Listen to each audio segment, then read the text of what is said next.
नमस्कार दोस्तों, मैं रवि, आप देख रहे हैं मनी लाइव। मनी लाइव में आपका स्वागत है। हमारे चैनल पे नए हैं तो सब्सक्राइब कीजिएगा, नोटिफिकेशन ऑन कर लीजिएगा ताकि हमारी खबरें सबसे पहले आप तक पहुंचे।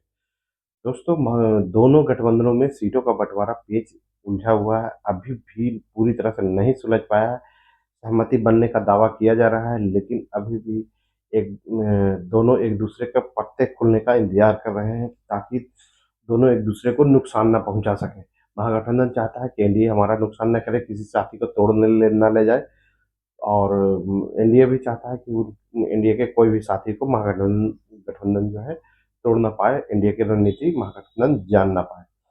दोनों एक दूसरे के पत्ते खुलने का इंतजार कर रहे हैं। दोनों गठबंधनों में घटक दलों के बीच सीटें लगभग तय हो गई हैं। थोड़ा बहुत नानुकुर चल रहा है, लेकिन सीटें लगभग तय हो चुकी हैं।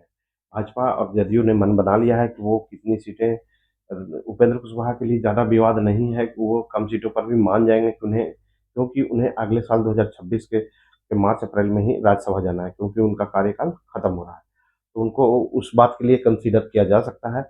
लेकिन मांझी और चिराग पासवान थोड़ी बहुत दिक्कतें फेस कर रहे हैं। वहीं महागठबंधन में तेजस्वी यादव को लग रहा है कि कहीं मुकेश सहनी खींच के चले न जाएं, इसके कारण उनका फैसला रोका हुआ है अभी तक, ताकि वो उनको मौका ना मिले एनडीए की तरफ जाने का। तो दोनों तरफ खींचतान थोड़ी बहुत जारी है, लेकिन भाजपा ने जहां अपने गठबंधन में चिराग और मांझी को कितनी सीटें देनी है वो मन बना लिया है, वहीं तेजस्वी ने भी अपना मन बना लिया है कि कांग्रेस और वाम दल और मुकेश सहनी को कितनी सीटें देनी है।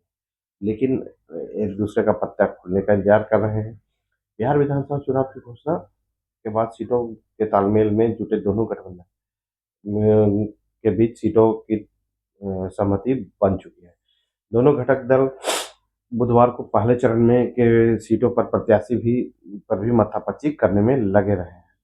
पहले चरण की 121 सीटों के लिए शुक्रवार को चुनावी अधिसूचना जारी कर दी जाएगी। गठबंधन के खुलासे दोनों गठबंधन एक दूसरे के खुलासे का इंतजार कर रहे हैं। दोनों इस इंतजार में है कि कौन पहले घोषणा करता है। सीटों की फेरबदल जिस दल से छिन जाएगी उसमें भगदड़ न मचे, इसको भी रोकने की ये सब रणनीति है, क्योंकि फिर मौका ना रहे प्रत्याशियों के पास कि दूसरे दल में वो सम्मिलित हो जाए।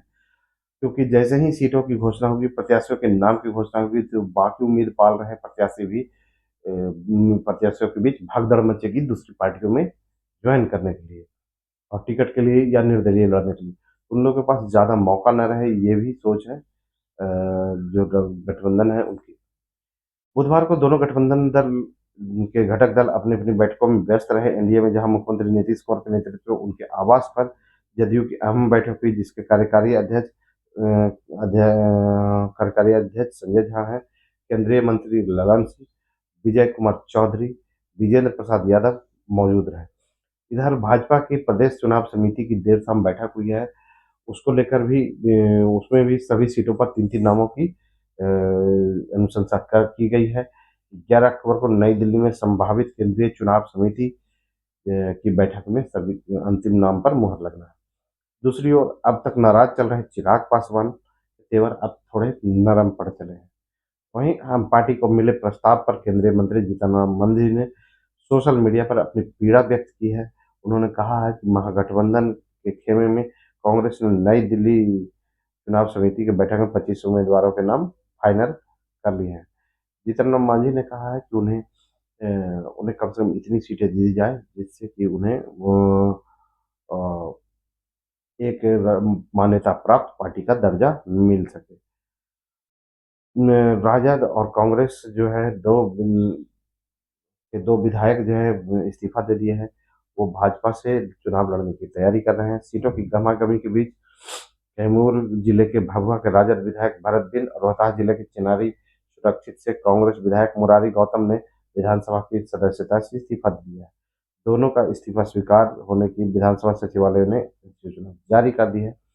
दोनों पहले ही भाजपा के साथ बैठ रहे थे और वो वहीं से चुनाव लड़ने की तैयारी में है। मुरारी गौतम 17 महीने के महागठबंधन सरकार में भी मंत्री रहे थे।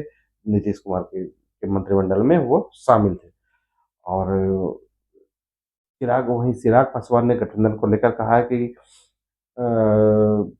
कि वो रामविलास पासवान की पुण्यतिथि पर आयोजित सम्मेलन में आए थे और उन्होंने कहा कि सीट बंटवारे को लेकर नाराजगी की अटकलें लगाना गलत है। मैं कहीं से नाराज नहीं हूँ, ना मैं सीट मांग रहा हूँ, ना ही नाराज हूँ। ये सब अफवाह फैलाई जा रही है। मेरी राजनीति का मकसद सिर्फ बिहार को आगे बढ़ाना है। मेरी एक ही डिमांड है, बिहार फर्स्ट, बिहारी फर्स्ट। उन्होंने कहा कि बातचीत अच्छी चल रही है, मैं मानता हूँ कि सही समय पर सही फैसला ले लिया जाएगा। और वहीं मांझी ने अपना दर्द व्यक्त करते हुए कहा है कि मुझे कम से कम 15 सीटें चाहिए, ताकि मुझे 8 विधायक जीतने चाहिए, ताकि मुझे मान्यता प्राप्त पार्टी का दर्जा मिल सके। उन्होंने